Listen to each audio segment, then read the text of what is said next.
আসসালামু আলাইকুম ভিউয়ার্স, আজকে আপনাদের জন্য নিয়ে এসেছি চট্টগ্রামের ঐতিহ্যবাহী মেজবানি গোশত রান্নার রেসিপি। এই ভিডিওর প্রথম অংশে মেজবানি গোশতের মশলা পরিচিতি ও প্রস্তুত প্রণালী এবং দ্বিতীয় অংশে দেখাবো এই মশলা দিয়ে গোশত রান্নার পদ্ধতি। চলুন তাহলে শুরু করি। বিসমিল্লাহির রহমানির রহিম। মশলাগুলোর সাথে পরিচয় করে দেওয়ার উদ্দেশ্য, এখানে এমন কিছু মশলা আছে যা অনেকেই চিনেন না। এটা হচ্ছে ছোট এলাচ বা সবুজ এলাচ, এটা হচ্ছে দারুচিনি। এই দুটো মশলা আমরা প্রায় সকলেই চিনি।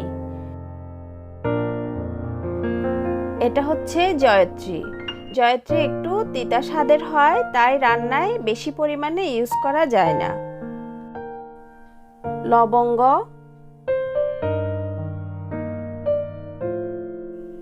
তেজপাতা,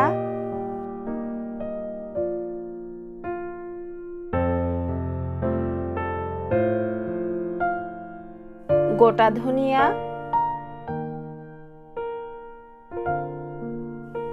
মিষ্টি জিরা, একে অনেকে মৌরিও বলে থাকে। জিরা,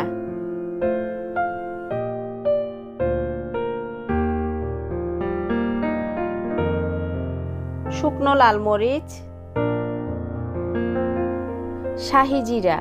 এটা কিন্তু নর্মাল জিরার মতো না, একটু চিকন চিকন কালচে বর্ণের হয়ে থাকে। এটা হচ্ছে মেজবানি গোশত রান্নার প্রধান উপকরণ রাঁধুনি। একই রকম বলে অনেকে আজওয়াইনের সাথে মিশিয়ে ফেলেন, কিন্তু দুটোই সম্পূর্ণ ভিন্ন স্বাদের। এটা জায়ফল, উপরের খোসাটুকু ফেলে শুধুমাত্র ভিতরের অংশটুকু ব্যবহার করতে হবে। এটা হচ্ছে তারা মশলা। এই মশলার ফ্লেভারটি একটু মিষ্টি ধরনের হয়ে থাকে। এটা হচ্ছে কালো এলাচ, যা রান্নায় স্মোকি ফ্লেভার আনতে সাহায্য করে। এটা হচ্ছে মেথি। মেথি একটু তিতা স্বাদের হয়ে থাকে, তাই রান্নায় বেশি ইউজ করা যাবে না। কালো গোলমরিচ এবং সাদা গোলমরিচ অনেকে একই মনে করে থাকেন, কিন্তু দুটোর স্বাদ ও গন্ধ দুই রকম। কালো গোলমরিচ ঝাঁঝালো স্বাদের এবং সাদা গোলমরিচ মিষ্টি ঝাল ও সুগন্ধযুক্ত হয়ে থাকে। এবার পরিমাপ অনুযায়ী মশলাগুলো ব্লেন্ড করে নিব। মশলা চুলায় ভেজে বা টেলে নেওয়ার দরকার নেই, এতে করে আসল ফ্লেভার নষ্ট হয়ে যায়। ব্লেন্ড করার আগে ভালোভাবে রোদে শুকিয়ে নিলেই হবে। নিচ্ছি 1 টেবিল চামচ ধনিয়া, 2 টেবিল চামচ জিরা, 1 টেবিল চামচ শাহি জিরা, 1 টেবিল চামচ এলাচ, আধা টেবিল চামচ মিষ্টি জিরা, 2 চা চামচ রাঁধুনি, আধা চা চামচ মেথি, 1 চা চামচ কালো গোলমরিচ, 1 চা চামচ সাদা গোলমরিচ, স্টার মশলা 2টি বড় সাইজের জয়ত্রী, 1 ইঞ্চি সাইজের 6 টুকরো দারুচিনি, 3টি শুকনো লাল মরিচ, বড় সাইজের 3টি কালো এলাচ, 1 চা চামচ লবঙ্গ, মাঝারি সাইজের 1টি জায়ফল ও 4টি তেজপাতা। এবার সবগুলো মশলা খুব ভালোভাবে ব্লেন্ড করে নিব। আমার রেসিপিগুলো ভালো লেগে থাকলে ভিডিওগুলো শেয়ার করতে কিন্তু একদমই ভুলবেন না, এবং আমার কাজকে ত্বরান্বিত করতে চ্যানেলটি সাবস্ক্রাইব করে আমার পাশেই থাকুন।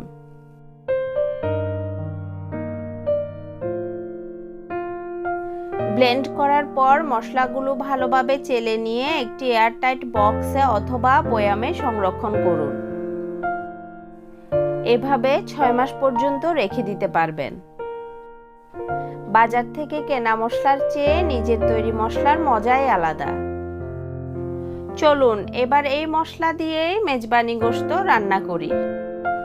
এখানে আমি গরুর বিভিন্ন অংশ থেকে হাড় চর্বি সহ 4 কেজি গোশত নিয়েছি। চট্টগ্রামের ঐতিহ্যবাহী এই মেজবানি গোশত রান্নার সময় সম্পূর্ণ গরুর গোশত ও কলিজা সহ মিক্স করে রান্না করা হয়।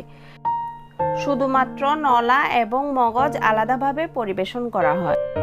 4 কেজি গোশত রান্নার জন্য দিচ্ছি আধা কাপ পেঁয়াজ বাটা ও 2 টেবিল চামচ রসুন বাটা। এখানে চাইলে আপনারা কুচি করা পেঁয়াজও ইউজ করতে পারেন।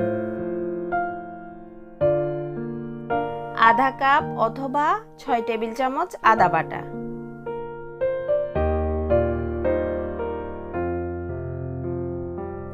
দিচ্ছি 2 টেবিল চামচ চীনাবাদাম বাটা,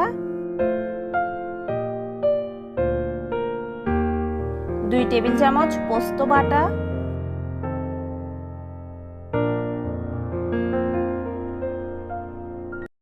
1 টেবিল চামচ সাদা সরিষা বাটা, 1 টেবিল চামচ হলুদ গুঁড়া, 1 টেবিল চামচ মরিচের গুঁড়া। পরবর্তীতে আরও দিব বলে এখন কম দিয়েছি। 1 টেবিল চামচ ধনিয়া গুঁড়া, 1 টেবিল চামচ জিরা গুঁড়া, 5 টুকরো দারুচিনি, 12টি ছোট এলাচ, লবঙ্গ 8টি, 10টি কালো গোলমরিচ, 5টি কাবাব চিনি, 5টি তেজপাতা, 1 চা চামচ আজওয়াইন। দেখুন এটা কিন্তু দেখতে রাঁধুনির মতোই, কিন্তু এটা রাঁধুনি না। এবার পরিমাণ মতো সরিষার তেল দিয়ে দিচ্ছি। এখানে খেয়াল রাখতে হবে গোশতে চর্বি বেশি হলে তেল কম দিতে হবে।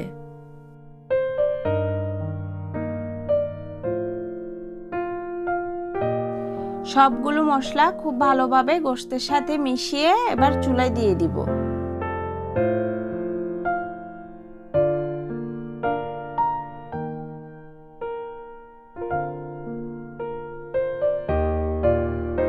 চুলার আঁচ ফুল রেখে 15 মিনিট ঢাকনা দিয়ে রান্না করব।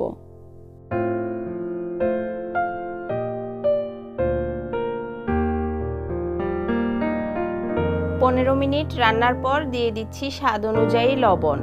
লবণটা মাখানোর সময় দিলেই ভালো হয়, আমি ভুলে গিয়েছিলাম বলে এখন দিয়ে দিচ্ছি। এবং দিচ্ছি 1 কাপ ভেজে নেওয়া পেঁয়াজ বেরেস্তা। এখানে আমি 2টি বড় সাইজের পেঁয়াজ দিয়ে বেরেস্তা করেছি।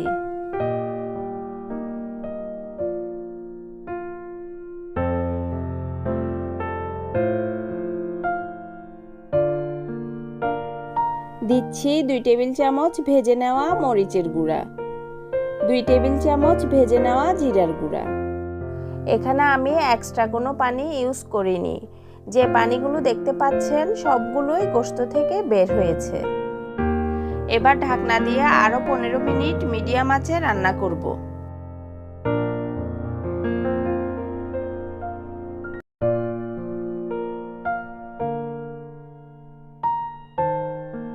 পনেরো মিনিট পর আমার গোশতগুলো প্রায় হয়ে এসেছে।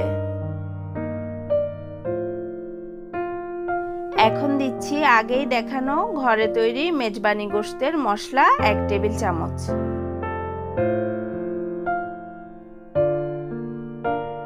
এবার টুকরো করা টমেটো দিয়ে ঢাকনা দিয়ে আরো 5 মিনিট লো আঁচে রান্না করব।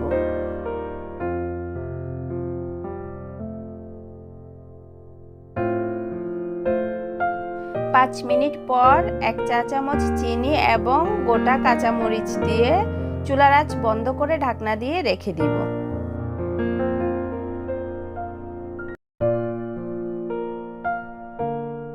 যে কোনো মাছ গোশত রান্নার পর কিছুক্ষণ ঢাকনা দিয়ে রেখে দিলে উপরে তেল ভেসে উঠে একটা সুন্দর লুক আসে। আমার রেসিপিটি ট্রাই করলে আমাকে কমেন্ট করে জানাবেন খেতে কেমন হয়েছিল। এই আশা রেখে আজকের মতো বিদায় নিচ্ছি। আল্লাহ হাফেজ।